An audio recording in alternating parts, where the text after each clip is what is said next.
Shalom. I want to give all praises to Yahweh, Bahasham, Yahweh Shai, Bahasham, Ha, Racha, Kodash, Ma'amah. Double honors to the elder apostles of GMS and their elders. Double honors to my elder, Aharawan Banya Sharala of the Lions Den Camp, located here in Jacksonville, Florida. Also, salutations to the sincere Akim, pushing his truth and sincerity around the four corners of this earth. I'm Nakar Kharab Banya Sharala, coming out of the Lions Den Camp of Yasharala, located here in Jacksonville, Florida. Now today I'll be coming out with a lesson. The title of it is "The Wicked Will Not Prevail." And as you know, the board of wickedness, they have all these various plans and machinations and plots and schemes and wicked devices that they are putting in the earth and that they also plan to implement in the earth as well. Well, according to the scriptures, when you read them, there will be no rest for the wicked.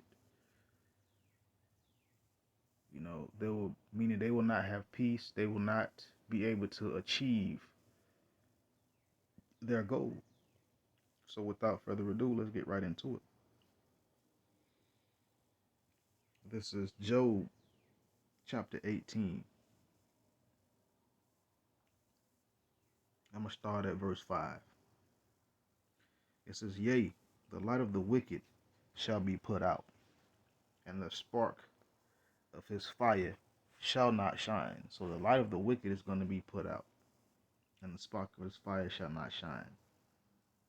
Meaning one day, the wickedness that the board of wickedness has put around or pushing around the four corners of the earth, one day it's going to be put out, meaning snuffed out, destroyed, gotten rid of. And the spark of his fire shall not shine. Meaning the Lord ain't gonna allow these wicked heathens, you know, to continue as they've been continuing. Meaning once the Lord get them out of the earth, once he gets rid of the one that is wasted away, you know, Esau, Edom, and their spark shall not, the spark of his fire shall not shine. I mean, the Lord gonna take the spirit away from him. He's gonna take them out of the earth. Ain't gonna be no more wicked, evil, footloose, fancy-free Edomites walking around, pushing their wickedness. Ain't gonna be no more deceiving. No more devils walking around. The Lord is gonna make sure that they are rooted out of the earth. Wickedness is rooted out of the earth. And any other nation that's not gonna get with the program when righteousness is in the earth, the Lord is gonna also have them beat to powder as well. But let's continue. It says, "The light shall be dark in his tabernacle, and his candle shall be put out with him." So the light gonna be dark in his tabernacle, meaning it ain't gonna be no more Babylon, America. It ain't gonna be no more UK. At least it ain't gonna be no more Edomites ruling. Ain't gonna be no more wicked laws, rules, and regulations. The light of the shall be dark, meaning no more Esau is not gonna be in power anymore. His candle shall be put out with him, meaning there ain't gonna be nothing left of Esau. Ain't gonna be no Edomites that ran and hid and escaped the judgment. No, the Lord says it's over. The wicked is going to be put out and be defeated, be destroyed. Verse 7. It says, "The steps of his strength shall be straightened, and his own counsel shall cast him down." So the steps of his strength is going to be straightened, meaning Esau is going to be the wicked. I'm gonna say the wicked. I'll make sure I say the wicked. You know, the strength of the wicked is going to be straightened, meaning in a hard place, in a difficult position. And the Lord is doing that right now before our very eyes. We see it. And it says, "And his own counsel shall cast him down." It's not these whatever. It's not these Edomites talking trash about each other? Is not are they not throwing each other under the bus? Are they not casting each other down? That's what it means. That's what's going on. Verse 8, it says, "For he is cast into a net by his own feet, and he walketh upon a snare." So Esau is casting a net by his own feet. The wicked is casting a net by their own feet. Everything they imagine, they're going to be taken in. And they walketh what? Upon a snare, i.e. a trap. You know why the wicked are going around here setting traps? They're going to fall into those same exact traps they have set. You know, verse 9, it says, "The grin," or it says the grin, but it also means gin or trap, "shall take him by the heel, and the robber shall prevail against him." So the traps that Esau has set up, that the wicked have put in place, they're going to be taken by these things. And the robber shall prevail against them. These other nations are going to what? They're going to pillage Esau. They're taking over already. They're taking things from them. Esau want to impose sanctions. The wicked want to do this and want to do that. Guess what they do? Okay, well, we don't do no more. No, they stop doing trilateral deals with Americans. Start doing trilateral and bilateral deals with themselves. Get bricks. They deal amongst themselves now. They don't even really got Babylon in the mix. But because Edomites or the border wickedness can't mind their own business, they try to impose sanctions, and those sanctions don't even work no more. Because a lot of these countries have ditched the greenback, the debt note. And these other nations are going to prevail against Esau. Verse 10. "The snare is laid for him in the ground, and a trap for him in the way." So the Lord then set this up already. The snare, the trap is laid for Esau. So the snare is nothing but a trap. And a trap is laid in the way. So the further these wicked go down the path that they're on, they're gonna fall for the trap that Yahweh Hashem Yahushua has set up for them to fall into. Verse 11. It says, "Terror shall make him afraid on every side, and shall drive him to his feet." So terror is making Esau afraid. Making the wicked afraid, and it's driving them to their feet, meaning making them move in haste, making them rush the process of what they're trying to do when they thought they had time to just sit back and just use gradualism and push it. Nah, the Lord's speeding everything up, which is gonna make them move with great wrath, because they got a short time to get these things done. So terror is gonna make Esau afraid on every side. You got all these nations. They're powering up their brigandines, meaning they're retrofitting and or equipping their brigandines, i.e. their armies, with WMDs, weapons of mass destruction, nuclear powered weapons, along with nuclear payloads in those weapons. And these are the terrors, and these are things that's driving Esau to his feet. The fact that he's losing his power, he's losing his foothold in the earth.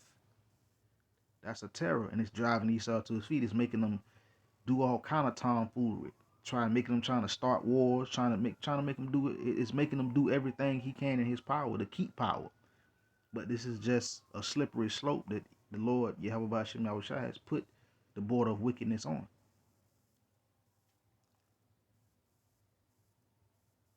Verse 12.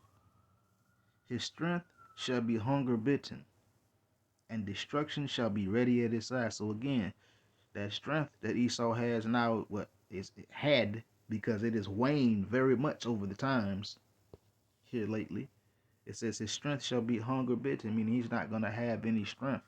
He's not gonna have any way of defending or fighting back.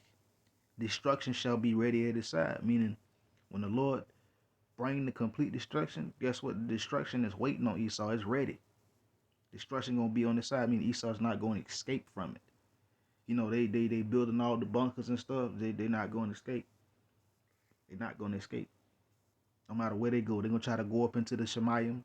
They're gonna get took down from there. They're gonna try to go down into the earth. They're gonna get brought up from there. They're probably gonna try to go underwater where they're gonna get brought up from there. No matter where they go, destruction is gonna be ready at Esau's side, the wickedness side.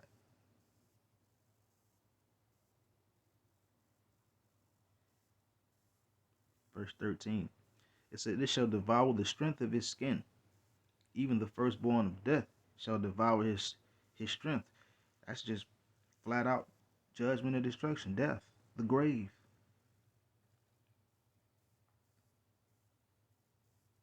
Even the firstborn of death shall devour his strength. So it's gonna be some hellified gnashing of teeth when it come down to Esau.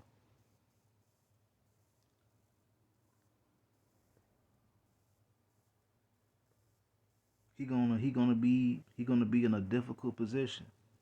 The weapons that he wants designed to destroy others, they're gonna destroy him. Verse 14. His countenance shall be rooted out of his tabernacle, and it shall bring him to the king of terrors. Meaning Esau's confidence, his faith that he has in himself and his money and his brigandine and whatever else he think he is strong in, what's going to be rooted out. Meaning the Lord going to get rid of the confidence, the faith of the wicked out of what? Out of his tabernacle. And it's what is going to bring him to the king of terrors. Who is the king of terrors? The king of terrors is Yahweh, the heavenly father. Al-Ashajah, that terrible demon-like power. And Esau is Salakia, and Yahweh is the king of terrors. Just look what he did to the Egyptians. Look what he did in Egypt. Look what he did. The Lord put a veil of darkness over that place. So thick and so dark that light couldn't even penetrate through it. He had all kind of apparitions and sounds and stuff. People was dying from what they thought they heard and what they thought they seen more than actually probably being killed by an actual entity. The Lord used fear. He messed them Egyptians up. Well, the same thing's going to happen to Esau. The Lord is the king of terrors. He know exactly what will scare the flying flip phone out of you. He know what it will literally scare you to death. He know all of that. And because of Esau's wickedness, because of the wickedness of the wicked, it's going to be brought before the king of terrors, which is Yahweh Ba'ashem Yahushai. It says, "It shall dwell in his tabernacle because it is none of his." So the king of terrors, the destruction of Yahweh Ba'ashem Yahushai, is going to dwell in the tabernacles of Edom. Because why? Because it is none of theirs. Everything and every place that they are at on the face of the earth, it does not belong to them. It is not theirs. They have stolen it and then laid claim and laid stake as to somehow think that it's going to stick. Well, it says here, "It shall dwell in his tabernacle," meaning destruction and judgment. Why? Because it's none of his. "Brimstone shall be scattered upon his habitation." That's talking to us. That's talking about that nuclear destruction. That besom of destruction. It's going to hit this place. Verse 16. "His roots shall be dried up beneath, and above his branch shall be cut off." So, meaning the Lord is going to get rid of the whole bloodline of the border of wickedness. Edom says his roots are going to be dried up, meaning there'll be no more cousins, aunties, uncles, mothers, fathers, grandsons, granddaughters, steps, or whatever. The Lord says his root is going to be dried up beneath, and above his branch shall be cut off. So it's going to be that means completely wiped out, completely snuffed out, done, overmold. Verse 17. "His remembrance shall perish from the earth, and he shall have no name in the street. So once the Lord gets rid of Esau, i.e., the border of wickedness, his remembrance is going to perish from the earth. The whole earth is going to forget about Esau. They're going to forget about the border of wickedness. His remembrance is going to perish from the earth, and he's going to not have no name in the streets. It's going to get to it. The Lord going to make it to where it's a point to where ain't nobody going to know what an Edomite was or a Caucasian. You're going to be rooted out of the earth. You can say it's hate speech all you want. It's the truth, and it's according to Yahweh Ba'ashem Yahushua. It's according to the Bible. These are not my words. And the men that speak the same thing that I speak, these are the words of Yahweh Ba'ashem Yahushua. See, this is the thing that they want to label hate speech.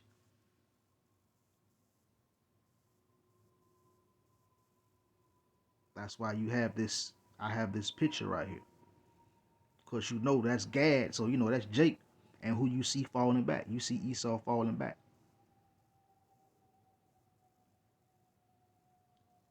The Lord is going to do Edom the same exact way. That's what it means by his remembrance is going to perish out of the earth. Verse 18, he shall be driven from light into darkness and chased out of the world. Lucifer, son of the morning. I'm going to chase you out of the earth. That means destroy you. He's going to be driven from light into darkness. Chased out of the world. Not chased underground. Not chased to a certain spot in the world to re-emerge more powerful, more stronger. No. Completely snuffed out. Verse 19. He shall neither have son nor nephew among his people, nor any remaining in his dwelling. So it ain't gonna be no more. The Lord is gonna make sure that he thoroughly root out the border of wickedness out of the earth. And the border of wickedness is Edom. Amalekites, Temanites, all them.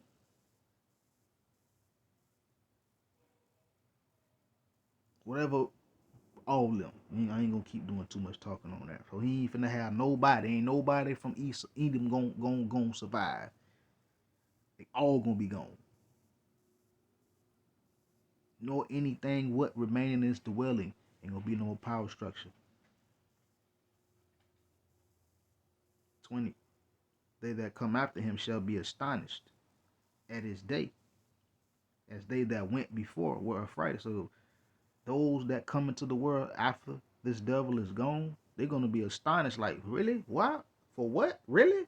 He was doing all this? Wow. Because they ain't gonna be able to believe it. Because he what? Because he probably he either gonna be in a lower state or about out of here. They're gonna be astonished at the day when he was in power. Amazed as they went before were affrighted. So those that it was here that experienced the tyranny of the border of wickedness was afraid. Those that come after gonna be like, for real? Can't believe this. But let's continue. I have some more scriptures, but I'm gonna go ahead and end it right here. Maybe. Verse 21. Such as are the dwellings of the wicked, and this is the place of him that knoweth not Yahweh. So it is pretty much guaranteed that the wicked will be destroyed and judged and removed out of the earth, because this is the place of them that knoweth not Yahweh.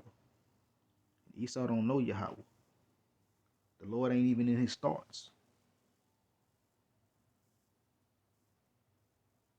Okay, this is my last point. Job chapter 20, verse 5.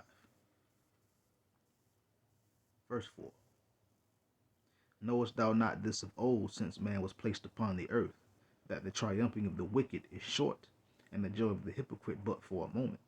So this has already been set up. The triumphing of the wicked is a short time span. Wickedness will not last forever. The joy of the hypocrite is only but for a moment. So Esau's joy has only been for a moment, a short time span, and then he gonna be rooted out of the earth. Shalom.